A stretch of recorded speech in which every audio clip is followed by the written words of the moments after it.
I find it fascinating that when I talk to professional athletes in the NFL, entertainers in Live Nation, or executives in the supply chain space, how they refer to relationships as the number one reason they do business with people. Stephen M.R. Covey wrote a book called The Speed of Trust, how he actually explained why trust reduces the amount of time it takes to do business and therefore increases the amount of profit that you get from that business. And yet, we don't really spend a whole lot of time being intentional on creating relationships. But wait, that's about to change. Hi, I'm Ralph Henderson, the MC and producer of this year's Global Supply Chain Marketing Summit, brought to you by Supply Chain Brain and the Council of Supply Chain Management Professionals, CSCMP. And in addition to the great keynotes and the fireside chats and the panels that we're going to have to talk about all things marketing at the summit, we're going to talk about relationships, and we're going to talk about being intentional on creating relationships so that people at the end of the summit and throughout the initiative will have people they can do business with that they trust.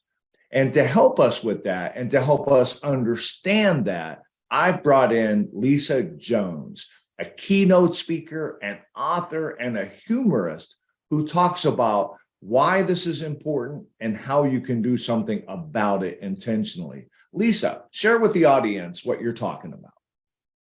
Sure. Well, I want everyone to imagine a world where you want to imagine everyone's vision as a communicator is to be playful and creative in all their interactions. So just start by infusing humor and fun into our everyday conversations. If we are doing that, we can really start building stronger connections. And then in turn, what happens, as Ralph was saying, is we can establish trust more easily. We break down barriers, and then we're fostering a more collaborative environment. And this helps to make everyone feel more comfortable because they're contributing their own ideas and their opinions. So as being more playful communicators, we then create an atmosphere where people feel at ease and they're open to exploring new ideas and solutions. And by embracing this playfulness, we can approach even the most challenging conversations with a sense of levity and optimism, leading to more positive outcomes and stronger relationships in all areas of life. So I say, let's get playful and explore why play is an absolute must-have in anything, in networking, because in networking, think about it, it's like a secret handshake, but without the awkwardness. Playing games, sports, or even a game of good old rock, paper, scissors helps people to drop their guard and showcase their true self. Really, by letting your freak flag fly, you create a trusty bond that can transcend even the most formal of business settings. And playtime is a fantastic way to boost creativity and problem-solving skills, which are crucial to building a network of rockstar professionals. What does the research say, though? Well, play can be an effective tool for building stronger relationships between individuals, and studies have even found that engaging in playful activities together can lead to increased feelings of trust, empathy, and connection. There was one study published in the Journal of Personality and Social Psychology, and it found that engaging in novel and exciting activities with others leads to increased feelings of closeness and bonding.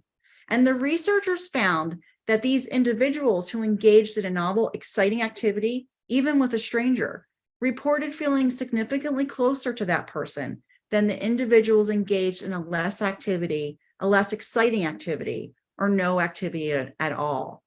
So by embracing play, you can unleash new ideas, you can try out different approaches, and you can learn to collaborate like a pro. Incorporating play into your networking strategy can lead to stronger relationships and more success in both your personal and professional life. So let's get out there and play like our networking depends on it. What do you think about that, Ralph? Should we play? Absolutely. I got to tell you, I think we're on to something here. I do believe play will be something people will be looking at a lot more intentionally going forward as a result of what we're doing at the Global Supply Chain Marketing Summit. So thank you for that background, Lisa, and thank you for articulating what it is that we feel like we're going to do successfully and more powerfully in the near future. For more information on the Global Supply Chain Marketing Summit, simply go to supplychainbrain.com and click on the banner in the upper left-hand corner, and we will see you at the beach.